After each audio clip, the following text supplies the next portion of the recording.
on your face and then from the 80s.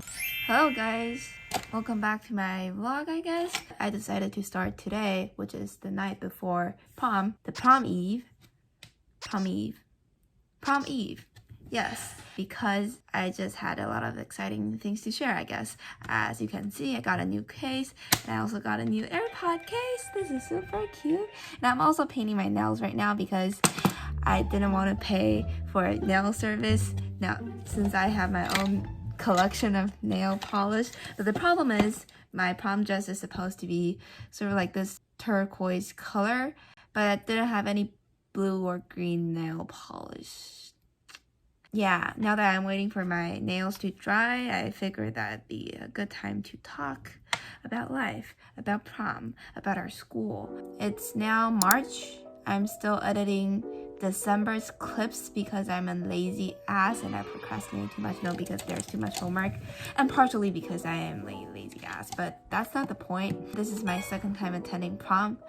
Last time I went, I was a freshman, which was just last year, and now I go as a sophomore. Like today, this rude awakening just hit me that I'm about to become a junior.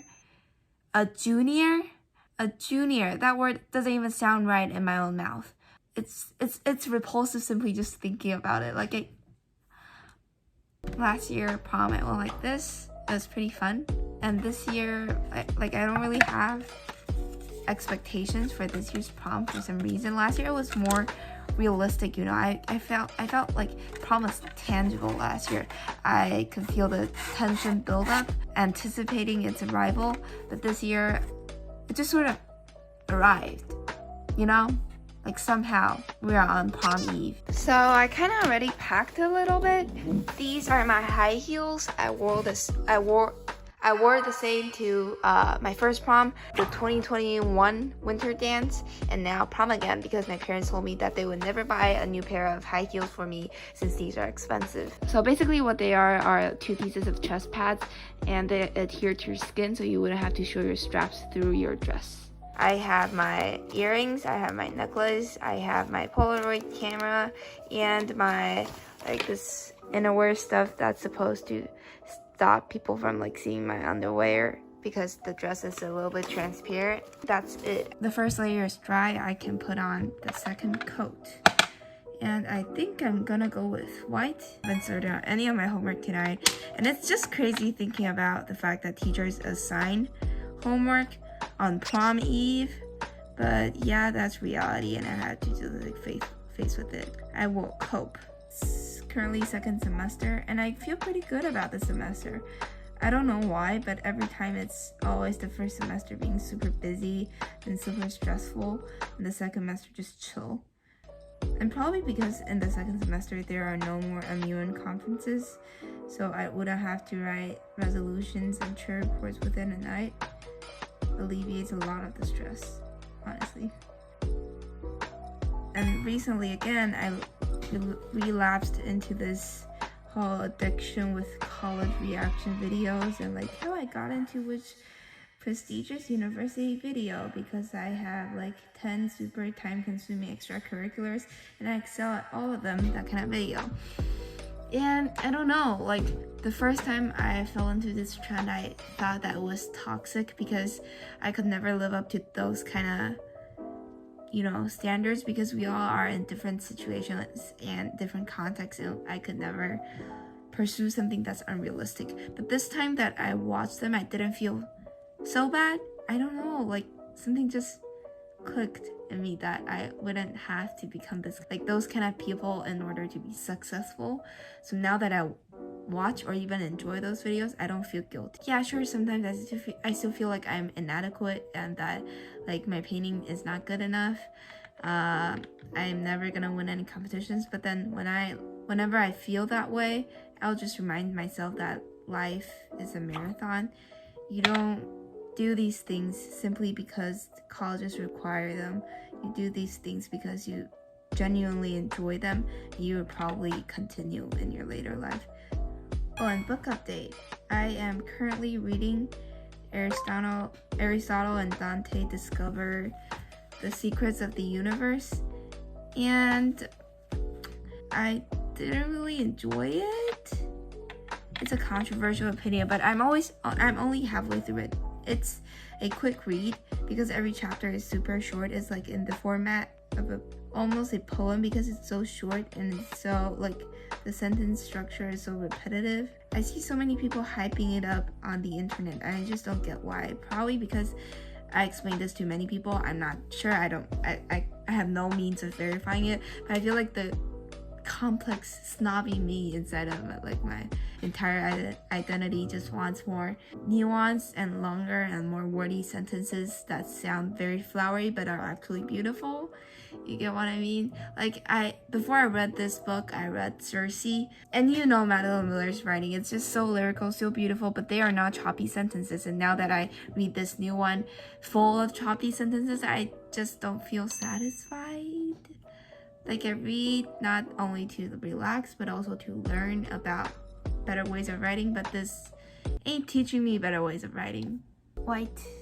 On spring break is also almost coming up. But after spring break, I guess we all have to start studying for APs. This will be my first time taking AP exams, which makes me kind of stressed because I don't know how AP exams unfold. Like, what's even the format? Like, how much time do I have to allocate for each section? And in my first time, I have to take all three in the same week.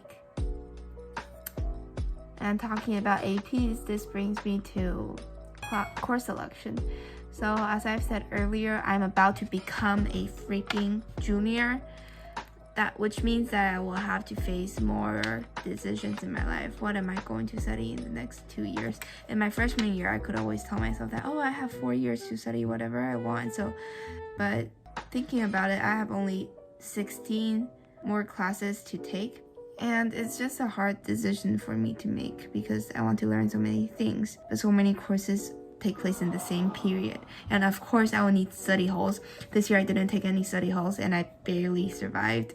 So that probably boils down to like 12 classes. And even before junior year course selection comes summer course decision. Am I supposed to take any courses over the summer? I also want to enjoy the summer. You know, summer is for me, not for school, not for tuition, not for studying until 1 a.m. in the morning and weeping in shower. Summer and school just don't fit right for me. Lately, I've been thinking that time is really not enough for us to explore everything. I also want to become a polyglot, is that how you call it? But I have so many other priorities in life, like managing this YouTube channel. I feel like my priorities are to manage this YouTube channel, to paint better, to be healthy. Like of course have to dedicate time to exercise. It's been kind of hard to do everything I want when there are so many things I want to do. Somewhere in my mind I dream big, I am ambitious, but the other side of my mind is pushing it down, is saying that it's impossible, is saying that your own mental well-being is more important.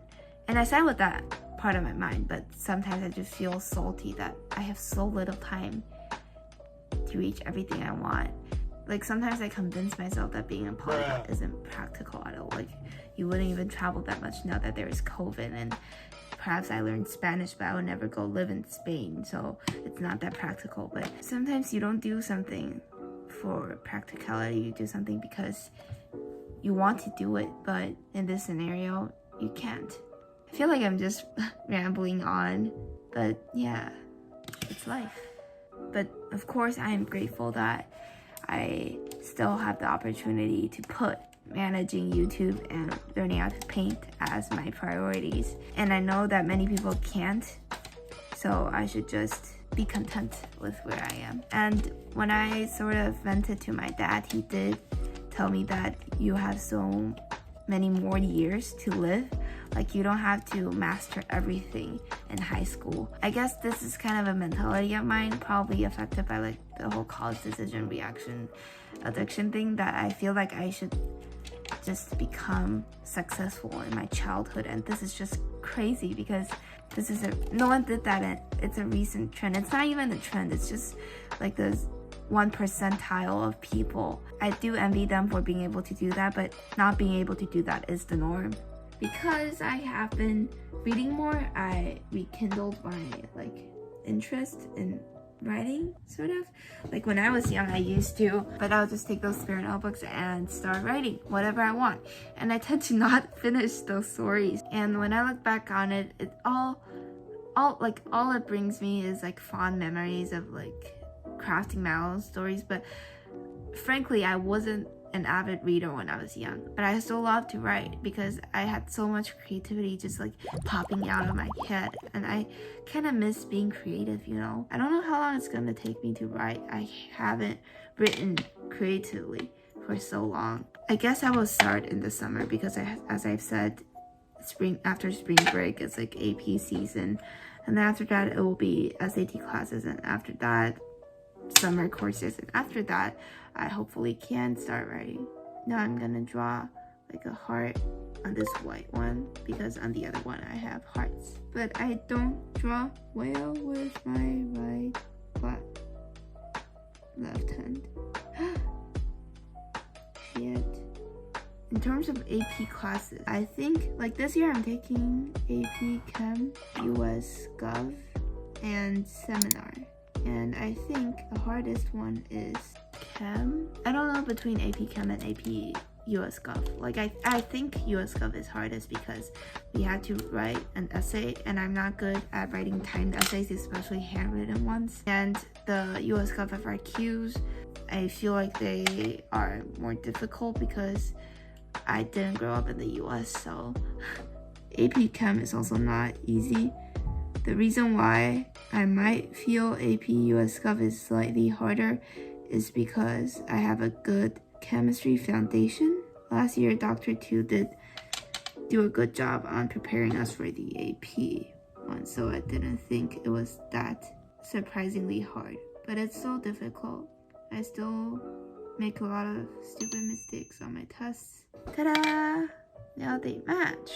Oh, and I can't believe that I didn't say this, but a debate tournament is coming up, and although I have a lot of complaints towards NSDA, I can't not go because it's like the single largest debate organization there is out there, but it's super rigged and its speaker points naturally favors native speakers.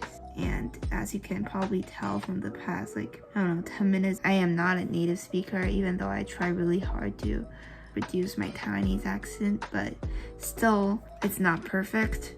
I'm nowhere near having a perfect accent, so I am always self-conscious about that.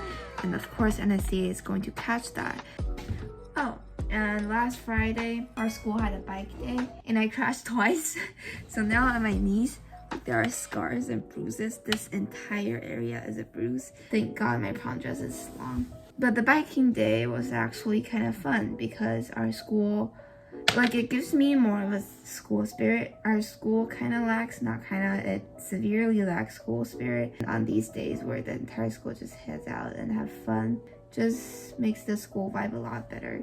And me and my friends all unanimously agree that if our school were to have more of these events, we would have had a much better atmosphere. Like candy, you sweet brown candy on the rain. Not bad. And they're done. Wait for my prom video. Bye!